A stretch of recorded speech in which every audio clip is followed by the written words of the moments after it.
Hi, I'm JP Gilmore of Integrity Wines, and today we're doing a special edition of Osteria Il Centro's My Favorite Bottle. We're in the middle of our second segment with Dr. Jerry Seps of Storybook Mountain Vineyard. Welcome back, Jerry. Thank you very much. We talked a little bit about the history of Storybook Mountain Vineyard. We're going to ask you a little bit about your personal background. How did you get into winemaking? How did you come to buy your own winery? Well, as I kid people, it's because I had a great thirst. But the basic part of it is, when I was in college, I used to work up in Yosemite National Park. And they had a position open for sommelier. At that time, I didn't even know what that meant. But I did know that it meant working at the Ahwahnee Hotel. Did mean I had my afternoons off to play volleyball on the beach by the river. So I took that job. So I was a sommelier when I was 21. But I used to at least be conscientious about it and visit the Napa Valley. And at that time, of course, this is, I hate to tell you, back in the 60s, there weren't that many wineries in the Napa Valley. So I could visit virtually all of them. And it's an easy place to fall in love with. So I did, and put it in the back of my mind, and went on to do something serious, and eventually become a professor of European history. So how did you go from being a professor to purchasing a winery? Well, I was teaching at that time in Southern California at one of the California State Universities, and I found myself doing wine events every weekend.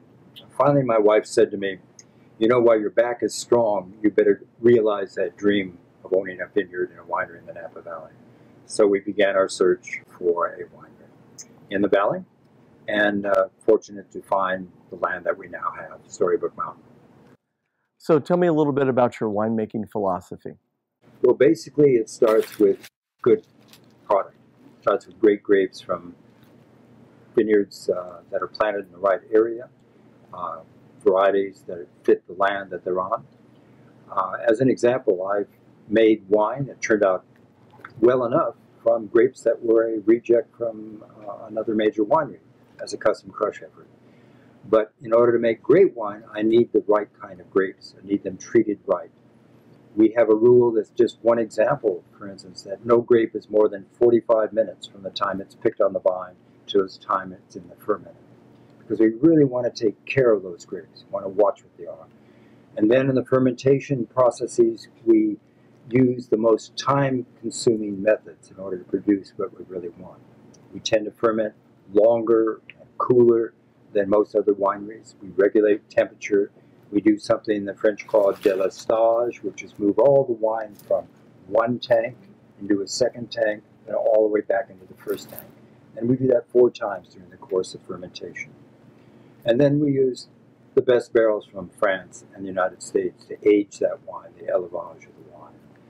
And it's taking care, taking details at each step along the way that makes a big difference. So Storybook Mountain makes 3 zinfandels. Tell me what makes each of the zinfandels different from the other.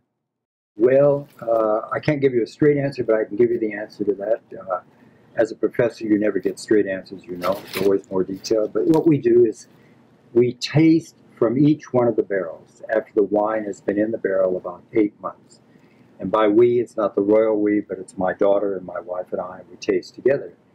And we evaluate each one of those barrels. We evaluate it on its aromatics. We evaluate it on its palate. And then we try to characterize each barrel.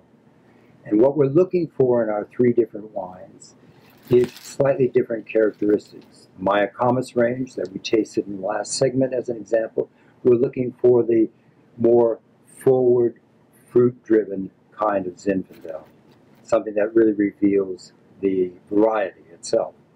On the eastern exposures, we're looking for a little more finesse, a little more elegance, and it has the reputation of being the most elegant of the Zinfandels. By that I mean a little more fragrant.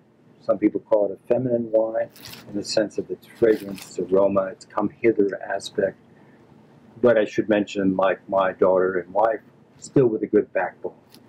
And then we come to the 3rd wine, our reserves. After we do that evaluation, we all have to agree that these barrels are better in some way.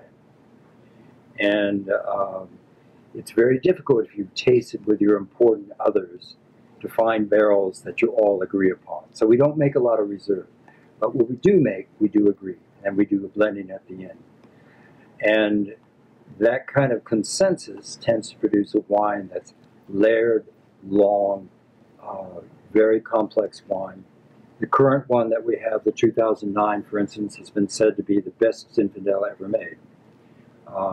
It's the one that the White House ordered, last time they ordered, which was just before the election.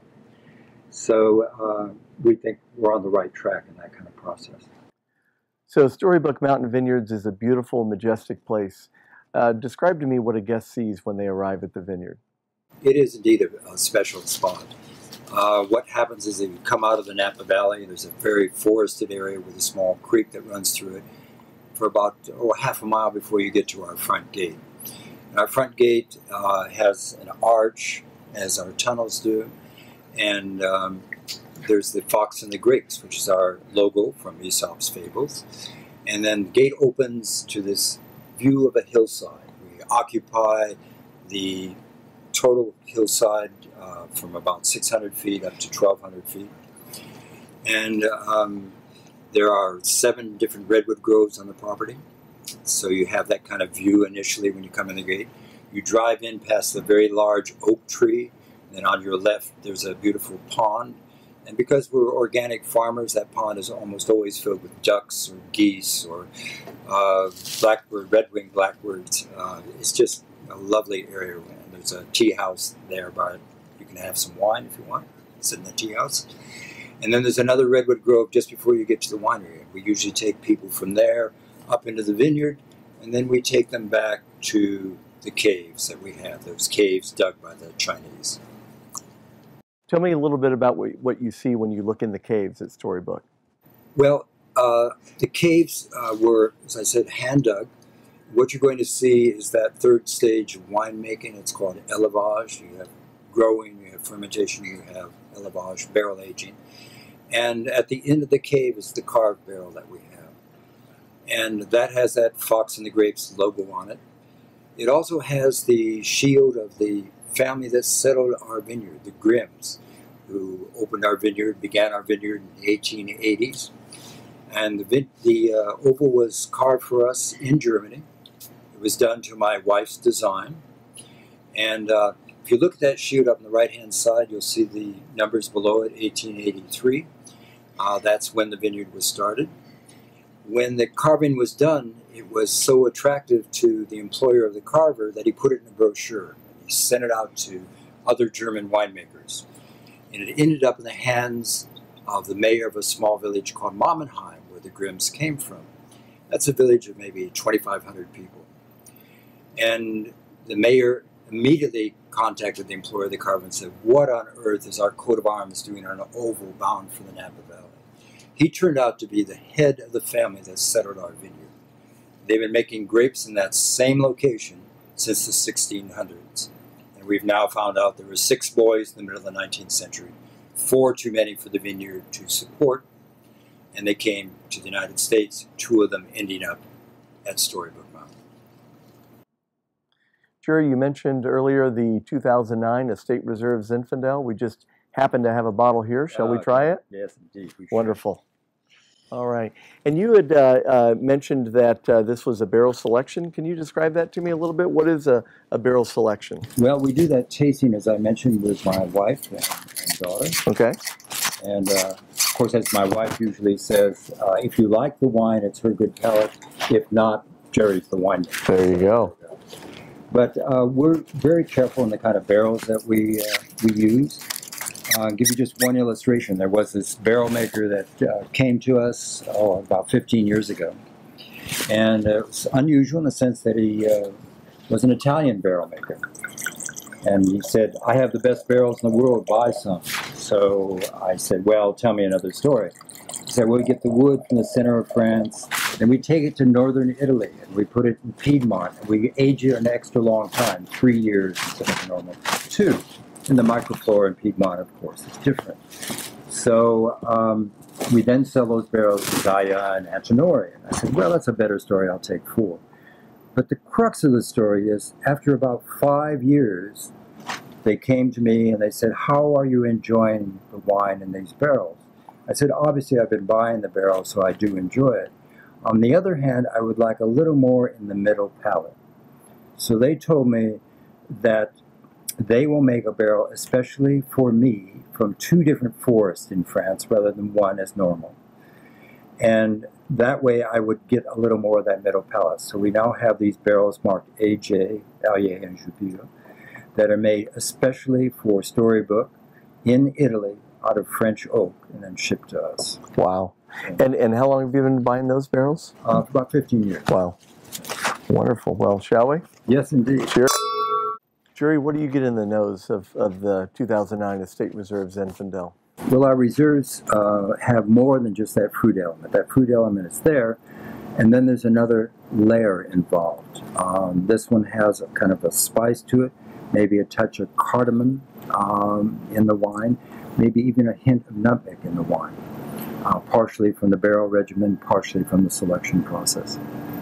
And it has such a beautiful gloss to it, such a glossy color. It's, is that indicative of the concentration of the wine, or? I think it is. As I said, we make, grapes really 2 tons per acre, and that's a fairly concentrated type of wine.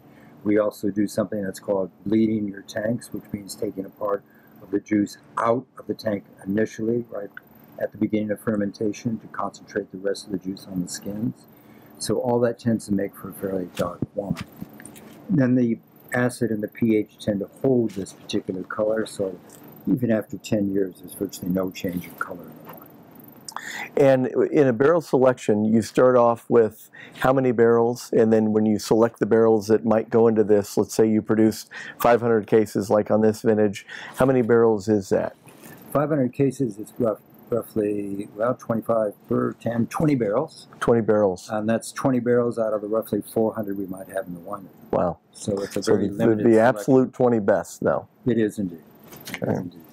It's beautiful. And when you taste the wine, what do you get out of the 09 Estate Reserve Zin?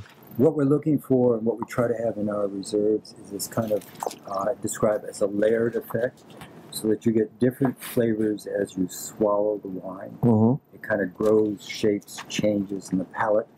It lingers on the palate, tends to infuse the palate with flavors all along the side of the mouth as well as down the tongue. Right. And like your other wine, the Mycomus range Zinfandel, I'm getting just an incredible concentration of fruit and depth to this wine. There is that intensity from the mountainside grapes and also from our selective procedures that we use.